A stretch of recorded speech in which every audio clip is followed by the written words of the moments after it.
My name is Diana. I'm 32, and I run operations for a restaurant group that seats 3,000 people a week across 4 locations. I know how a check moves from kitchen to table the way most people know how to tie their shoes. So when my parents called after 3 years of total silence and invited me to dinner to make amends, I should have asked one question before I said yes. Who's really at that table? I didn't ask. I drove 40 minutes to the Belvedere, walked through the front doors, and found 16 members of my family already seated around a long table covered in lobster tails, Wagyu steaks, and a $400 bottle of Bordeaux they'd started pouring before I pulled into the parking lot. My father looked up from the head of the table, smiled, and said what I'd spent my whole life earning. "You're paying, right?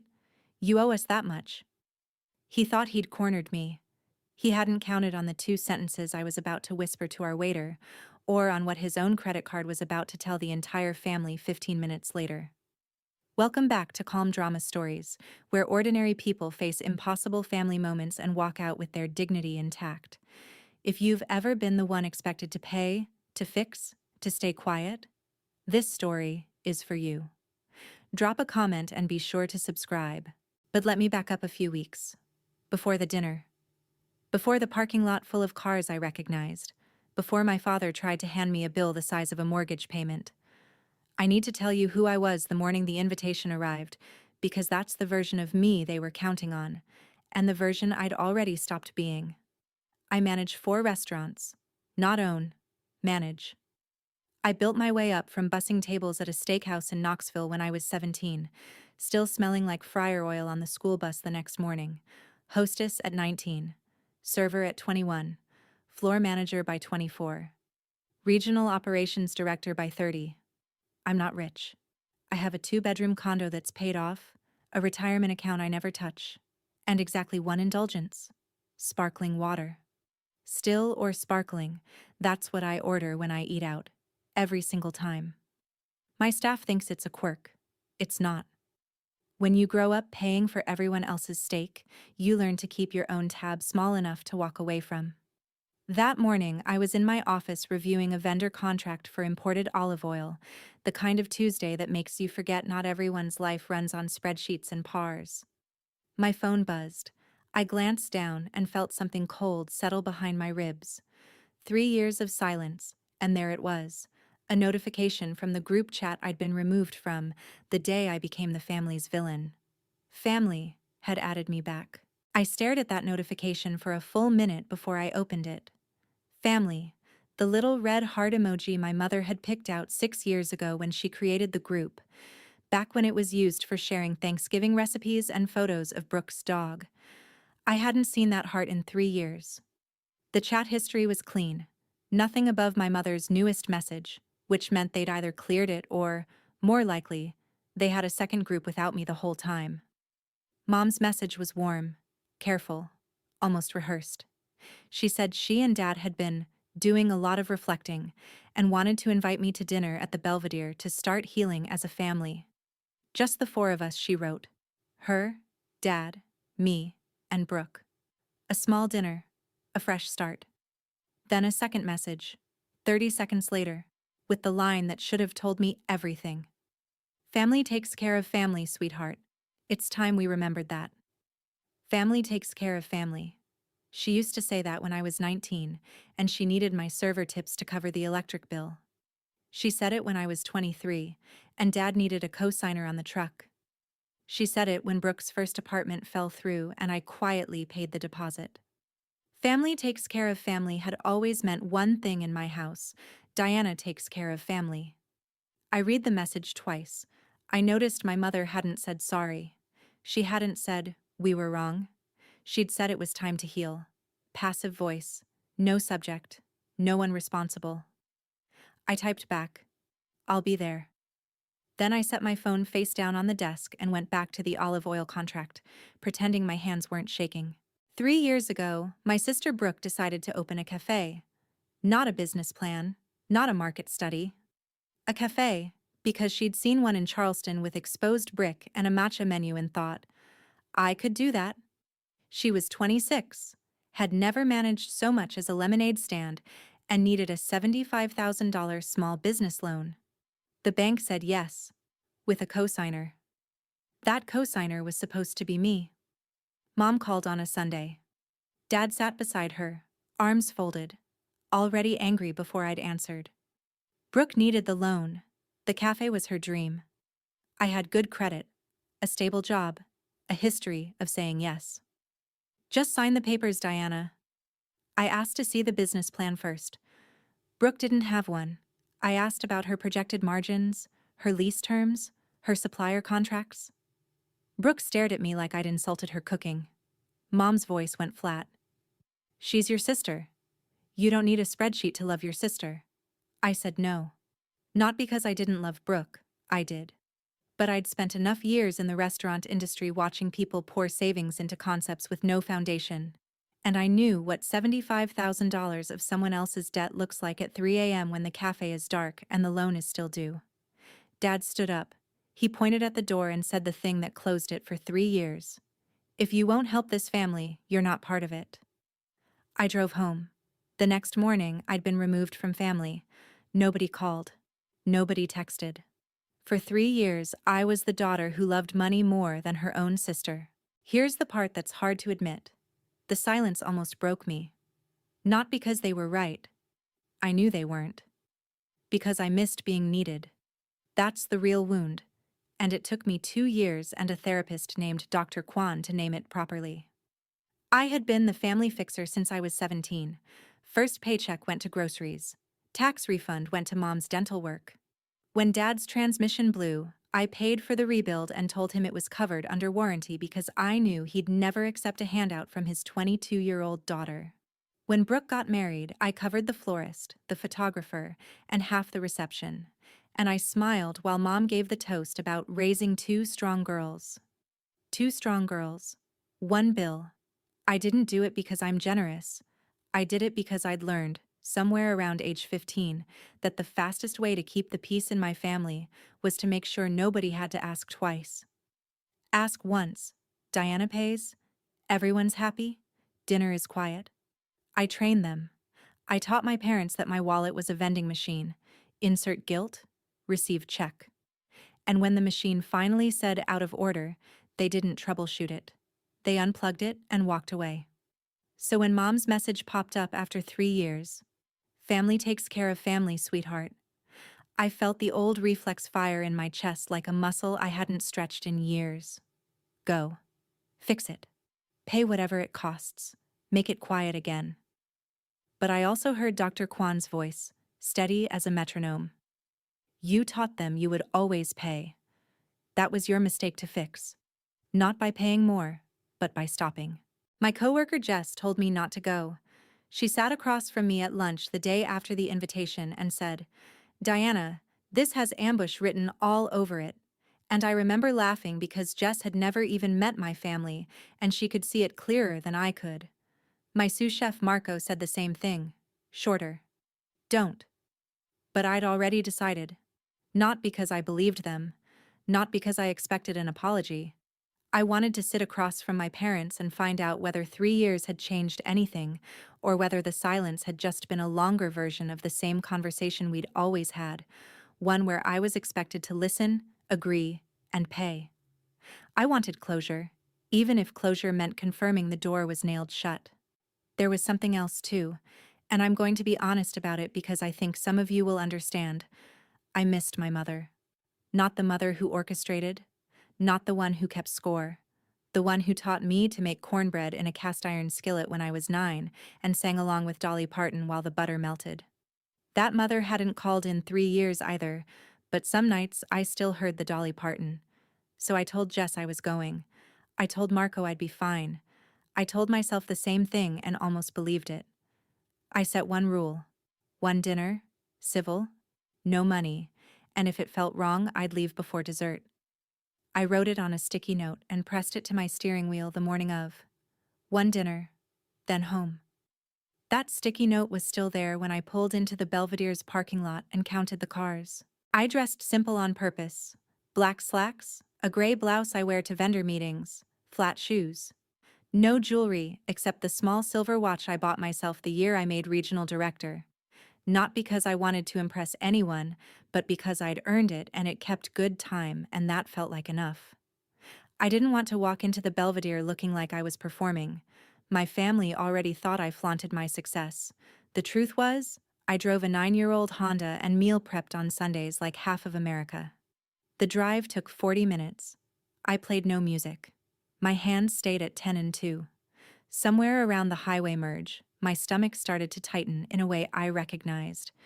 The same feeling I get when a walk-in cooler fails on a Friday night, and I know the next 6 hours are going to hurt.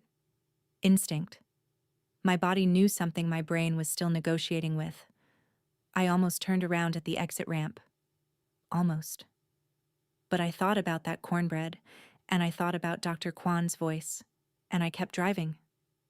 The Belvedere sat at the end of a strip of shops I hadn't visited in years. The expensive side of town, the kind of place where the parking lot is landscaped and the hostesses wear all black. Dad's truck was in the third row, Mom's sedan next to it. Fine. Then I saw Aunt Linda's white Buick, Uncle Greg's SUV, Brooke's hatchback with the bumper sticker from the cafe that had closed 11 months after it opened. 3 more cars I recognized. 2 I didn't. My stomach dropped before I even opened the door. Just the 4 of us, Mom had written. I counted 9 vehicles. I sat in my car for 2 full minutes, engine off, hands on the wheel, reading that sticky note. 1 dinner, then home. The smart thing would have been to reverse out of the lot and drive the 40 minutes back to my condo and eat leftover soup, and never think about the Mayfield family reunion I hadn't been invited to, or apparently had been invited to without being told the guest list. But I got out. I straightened my blouse. I locked the car and walked toward the entrance because I was 32 years old and I'd spent 3 years learning how not to run, and I was not going to start running again in a restaurant parking lot on a Thursday evening. The front doors were heavy glass with brass handles, the kind that whisper, "Entrees start at $42, before you even see a menu. Inside, the lobby smelled like rosemary and warm bread and money. A hostess in a black dress smiled and checked her screen. "Mayfield?" I nodded. She nodded back. "Your party's already seated." She said it the way hostesses say things when they've been dealing with a large group for an hour and are trying very hard not to look stressed. I recognized the expression. I'd worn it myself 1,000 times. She grabbed a menu, just one, and led me toward the back of the dining room. I could hear them before I could see them. Laughter, clinking glasses, my Aunt Linda's unmistakable cackle cutting through the murmur of every other table. 1 dinner, then home. I turned the corner and saw the table. 16 chairs, every single one filled except the one at the far end, directly across from my father. The table stretched the entire length of the private dining alcove. White linen, heavy silverware, candles in low crystal holders. There were platters I could identify from 10 feet away. Lobster tails fanned across crushed ice, Wagyu sliders on a tiered stand, a charcuterie board the size of a coffee table. And in the center, a bottle of wine I recognized from vendor tastings. A 2016 Saint-Emilion Grand Cru, retail around $400, already half empty. They'd been here a while. They'd been ordering hard. The hostess paused at the edge of the alcove and glanced at me with a look that translated perfectly across every restaurant I've ever worked in. "Good luck." Then she leaned closer and said quietly, "Your father put a card down to hold the reservation, just so you know. We require one for parties over 12. I filed that sentence the way I file every operational detail. Silently, completely, permanently. His card was on file. He'd secured the table. And yet, somehow I already knew the bill wasn't supposed to land on him. My mother saw me first. She stood up with both arms open and every head at the table turned. "Diana, oh sweetheart, look at you." Applause. Actual applause, like I was a returning soldier and not the daughter they'd ghosted for 1,000 days. Uncle Greg whistled. Aunt Linda dabbed her eyes with a cloth napkin. Brooke raised her wine glass and smiled the kind of smile that has teeth, but no warmth. 16 people, lobster and Wagyu and a $400 bottle of Bordeaux. Just the four of us, Mom had written. I sat down. What else do you do when 16 people are watching you and the chair is already pulled out and a waiter is pouring water into your glass before your purse hits the floor? I sat down and I smiled because that's what 15 years of front-of-house training gives you, the ability to smile while your brain is running threat assessment at full speed. Mom settled back into her seat, beaming. We wanted it to be a surprise, the whole family together, just like old times. I thought it was just the four of us, I said. Mom waved her hand like she was swatting a fly. Well, once Linda heard, and then Greg, and then your cousin Tara. It just grew. You know how family is? I knew exactly how family was. I scanned the table. Dad sat at the head, carving a Wagyu slider like it was Thanksgiving turkey. Brooke sat to his left, phone in one hand, wine in the other, scrolling something I couldn't see. Aunt Linda and Uncle Greg anchored the middle. Cousins I hadn't spoken to since a Thanksgiving 5 years ago filled the rest. Tyler, Megan, Jake, two wives I'd met once, and Aunt Linda's neighbor who I'd never seen before in my life, but who was apparently eating lobster on whatever occasion this was. The wine was flowing. The platters were half demolished. They'd been here at least an hour before I arrived, and they'd ordered everything on the menu that didn't require a second mortgage. Mom leaned across and squeezed my hand. See? Family takes care of family. There it was again. The same 5 words, delivered with the same warm packaging, aimed at the same target. I squeezed back and said nothing. I was counting plates. My father is the kind of man who orders for the table. Not asks. Orders. He waved the waiter over, a young guy barely out of his teens who looked like he was running on caffeine and anxiety, and rattled off additions without glancing at a menu. Another round of the lobster tails. 2 more Wagyu plates. And bring another bottle of that Bordeaux. The Grand Cru. The good one. He said, the good one, loud enough for the tables on either side of us to hear. Dad pulled his credit card from his wallet and held it between 2 fingers like a magician showing the audience a coin before the trick. Put it all on this, he told the waiter. We're celebrating tonight.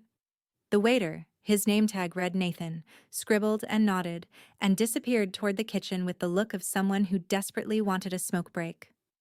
I watched my father tuck the card back into his wallet with a little pat, the way you pat a dog that's performed well. Something was off. I'd grown up watching Dad argue over the price of a muffler. I'd seen him return a shirt because the sale tag was missing.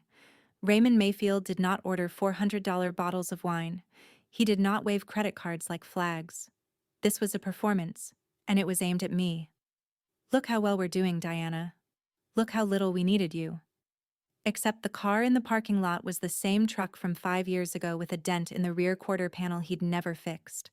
And Mom's handbag, the Coach purse she'd carried since I was in high school, sat on the chair beside her with a cracked strap held together by a safety pin. They were performing. I just didn't know the price of admission yet.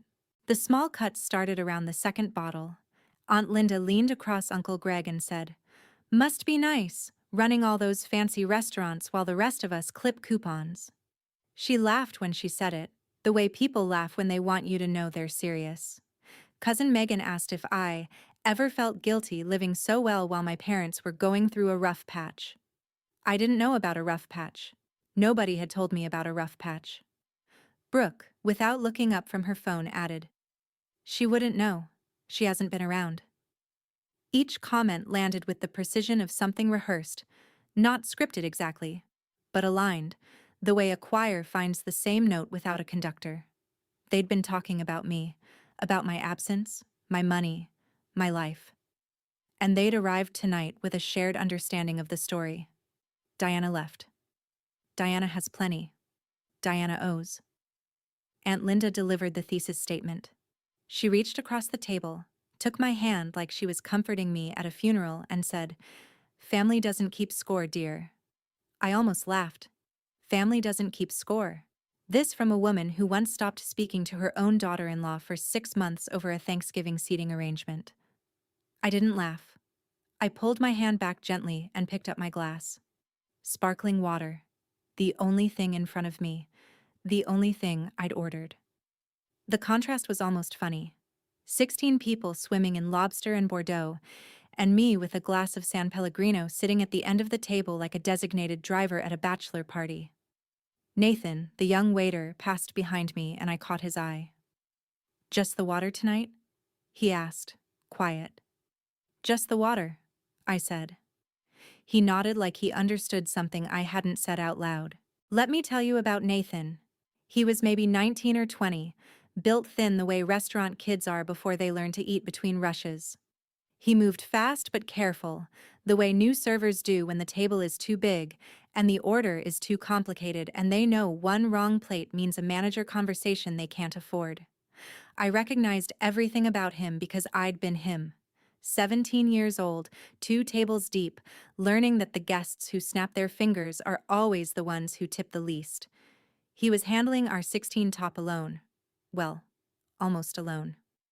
A busser appeared occasionally to clear plates, but Nathan was running every order, every refill, every, "Excuse me, can we get more butter?" from Aunt Linda, who'd said it 3 times in 20 minutes. He never complained. He never sighed. He refilled my sparkling water without being asked, and when he set the glass back down, he caught me watching the table with an expression I probably should have hidden better. "Long night?" he murmured. I almost told him the truth. Instead, I just said, "You're doing great." He blinked, startled, like he'd forgotten customers could say that. Then he straightened up about half an inch taller and moved on to Uncle Greg's refill. I watched him go and thought about the version of me that used to carry 4 plates up her forearm and cry in the walk-in freezer on the hard nights. That girl had no idea she'd end up on the other side of a table like this, sitting across from the family that made her into a fixer and a funder, being asked without being asked to write one more check. But she'd understand what I was about to do. She'd understand it perfectly. I excused myself to the restroom around the 40-minute mark. I needed 2 minutes without Aunt Linda's commentary and a door I could lock. The Belvedere's restroom was the kind with cloth hand towels and lavender soap and a full-length mirror that made you look slightly better than you felt, which was a neat trick considering I felt like I was digesting glass. I turned on the faucet, pressed cold water against my wrists the way you do when you need your heart rate to cooperate with your brain. Then I saw it. A phone on the edge of the marble countertop, screen still lit, case covered in daisy stickers. Brooke's phone. She must have come in before me and left it when she got distracted. Brooke left things everywhere. It was one of the few traits we shared. I didn't plan to look. I want to be clear about that. But the screen was bright, and the notification banner at the top was from a group chat I'd never been added to, and the preview text was enough to stop my hand mid-reach for the paper towel. The group was called Dinner Plan, 3 members, Mom, Dad, Brooke. The latest message, sent 4 days ago, was from Mom. The preview showed the words I can still recite from memory. "Don't tell Diana it's everyone. She won't dare." The message cut off at the banner's edge. My pulse was steady. My hands were dry. I picked up the phone the way I'd pick up a vendor invoice that didn't add up. Not angry, not surprised, just confirming what the numbers already told me. I scrolled up. The full message read, "Don't tell Diana it's everyone. Once she's there with the whole family watching, she won't dare say no. She never could handle a scene." Below it, Dad had replied, "Just make sure she sits at my end. I'll handle the ask." Brooke's contribution, timestamped 2 minutes later. "Order the good stuff before she gets there. Once it's on the table, she can't exactly send it back, LOL." I kept scrolling. 3 weeks of messages. Mom coordinating RSVPs. Linda's in, Greg's in, Megan says yes if there's wine. Dad, quieter, mostly logistical. Parking, reservation time, how to frame the invitation so it sounded casual. Then the messages that turned my stomach cold. "Mom, 10 days ago. The bank called again Thursday, we need to figure out something before June." Dad, "Diana can cover us through spring. She's got more than enough." And the one that hit like a bag of gravel dropped from a shelf. Mom again, 8 days ago. "It's not asking for money. It's letting her back into the family. She should be grateful we're even giving her this chance." Grateful. They wanted me to be grateful. for the privilege of being tricked into a 16-person dinner at a restaurant I couldn't have picked for myself, so I could pay a bill I didn't order, to solve a crisis nobody told me about, for a family that cut me off when I said no the last time. I set Brooke's phone back on the counter, screen down exactly where I found it. I washed my hands. I looked at myself in that flattering mirror and I thought, I know what you're doing. I know what this costs. And for the first time in 15 years, I am not going to pay it. I stood in that bathroom holding the truth in both hands, and the strangest part was how calm I felt. Not numb, not angry, just clear, the way a kitchen goes quiet right before a dinner rush, everything in position, nothing wasted, every station ready. If you've ever found out you were loved for what you could provide and not who you are, you know exactly how cold that tile floor felt under my shoes. Stay with me. Subscribe, because what I did next, I planned in the time it takes to dry your hands. I walked back to the table with the same expression I wear when a health inspector arrives unannounced. Pleasant, unreadable, fully operational. Nobody noticed anything different. Aunt Linda was telling a story about her neighbor's divorce. Uncle Greg was working on his third lobster tail. Brooke had reclaimed her phone from the restroom and was scrolling again, oblivious. But I noticed things now that I hadn't before, or hadn't let myself see. Mom kept glancing at Dad's wallet on the table, quick little flicks of her eyes like she was checking a countdown. Dad's laugh was half a beat too loud, the way people laugh when they're nervous and covering it with volume. The wine bottle, the second one, was nearly empty, and nobody had suggested slowing down. Because why would they? They weren't paying. I was paying. That was the whole point of the evening, and every lobster tail, every Wagyu slider, every pour of that $400 Bordeaux was another brick in the wall they were building around me, high enough that I couldn't climb out without making the scene I'd spent my whole life avoiding. I started asking questions. Casual ones, the kind you ask when you're catching up after 3 years, and not the kind you ask when you already know the answers and you're watching people lie. How's the cafe, Brooke? Brooke's wineglass paused halfway to her mouth. Oh, we closed. Market just wasn't there. She said it fast, like pulling off a bandage she'd rehearsed removing. That's too bad. How long did it last? 11 months. Mom jumped in before the silence could settle. Brooke's exploring other options. She has so many talents. I nodded. Then I turned to Dad. How's the contracting business, Dad? Still doing the commercial builds? Dad's jaw tightened for half a second. A tell I'd cataloged before I was old enough to drive. Between projects right now. Economy's been tough. You know how it is. I did know how it was.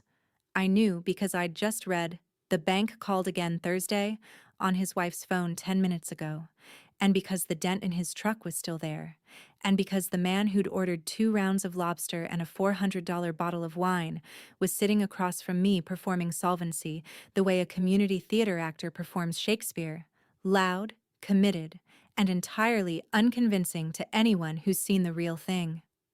I just nodded and let them keep talking. People tell you everything when they think you're the bank. They told me about the kitchen renovation they'd put on hold, about the vacation they decided to skip this year, about how things have been a little tight, but nothing we can't handle. Every sentence was a window into a house I could now see was on fire, and they were all standing on the lawn pretending the smoke was barbecue.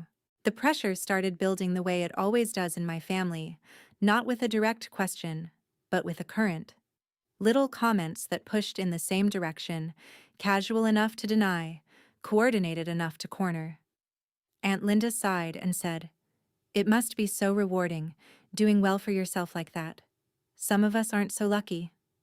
Cousin Tyler, who I hadn't spoken to since Obama's second term, chimed in with, "Yeah, Diana, you really landed on your feet. That's awesome." Even Uncle Greg, who normally communicates exclusively through sports metaphors, managed a, "You hit a home run out there, kid." Each compliment was a brick. Each brick pointed the same way. You have money, we see it, and we're reminding you in front of witnesses. Mom orchestrated from the center of the table like a conductor who'd memorized the score. A nod to Linda. A smile at Tyler. a gentle hand on Dad's arm when he started to speak too soon. She was good. She'd always been good. I used to think my mother was just a warm person who liked hosting.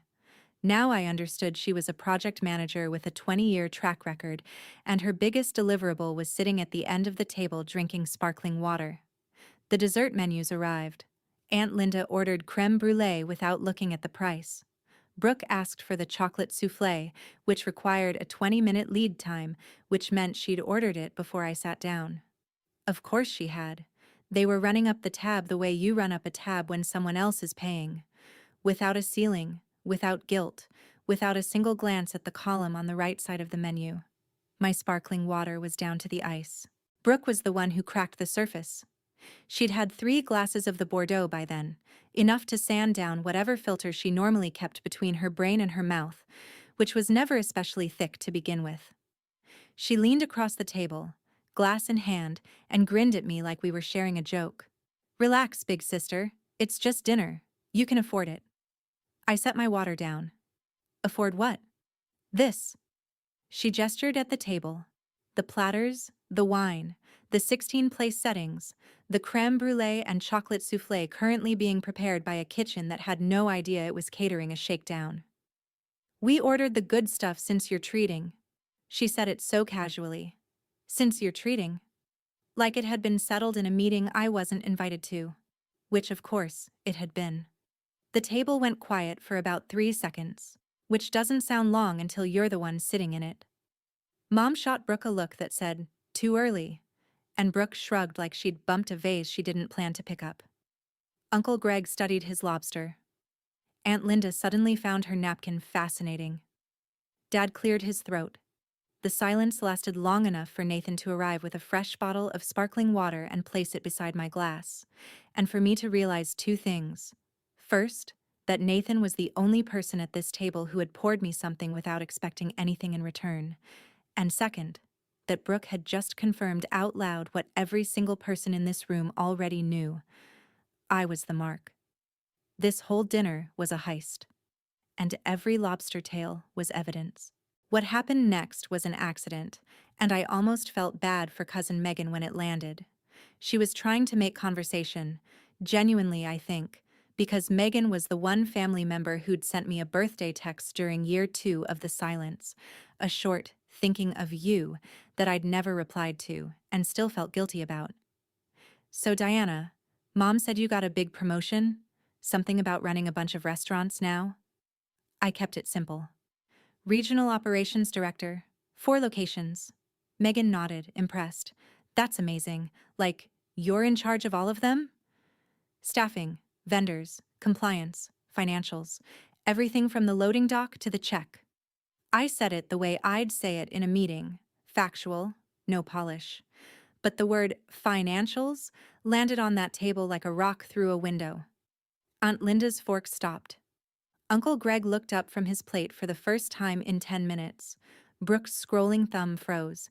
Even Dad shifted in his chair, re-weighting, recalculating. They knew I was successful. They'd built their entire evening around the assumption that I was successful enough to pay. But hearing it, the scope, the authority, the specificity of what I actually did, was different from assuming it. They'd pictured me as a well-paid waitress who'd gotten lucky. They hadn't pictured someone who could read a P&L statement faster than they could read a menu, who managed vendor contracts worth more than their house, who knew exactly, down to the cent, what 16 lobster tails and 2 bottles of Grand Cru Bordeaux cost before the check ever arrived. The table recalibrated. I could feel it happening, like a change in barometric pressure. The power hadn't shifted yet, but it had loosened. Dad waited until dessert. He was strategic about it, I'll give him that. The soufflé had arrived, the crème brûlée was cracked, and the second bottle of Bordeaux was upside down in the ice bucket. The table was warm and full and slow with sugar and wine, and every face was soft with the particular satisfaction that comes from a meal you didn't pay for and don't intend to. Dad set down his fork. He folded his hands on the edge of the table, a gesture I'd seen him make before signing contracts, before delivering speeches at Thanksgiving, before telling me at 23 that he needed a co-signer just this once. He looked at me. Not unkindly, not cruelly, with the particular expression of a man who believes he's being reasonable. "Diana," he smiled. "You're paying, right? You owe us that much." 5 words. You owe us that much. 16 people heard them. Nathan, refilling Aunt Linda's coffee behind me, heard them. The couple at the next table pretending not to listen, heard them. My mother nodded. My sister smirked. My aunt reached for another pat of butter like the matter was settled. You owe us.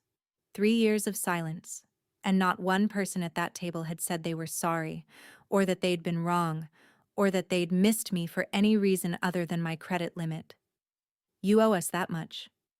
I looked at my father across a table covered in the wreckage of a meal I hadn't ordered, surrounded by a family I hadn't been told was coming, holding a glass of water I'd poured myself, and I felt something I hadn't expected.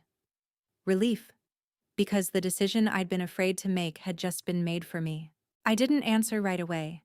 I've learned that silence does more work than words in a room full of people who are used to being agreed with. 3 seconds. 5. The kind of silence that makes a table of 16 people shift in their chairs and reach for their water glasses and suddenly remember they have something interesting to look at on the wall behind you. For 15 years, I'd paid so no one would make a scene. I'd picked up every check, co-signed every loan, covered every deposit and every dental bill and every florist invoice, because the cost of saying no was a room exactly like this one, full of staring, expecting faces, full of the unspoken understanding that Diana's love was measured in dollars and Diana's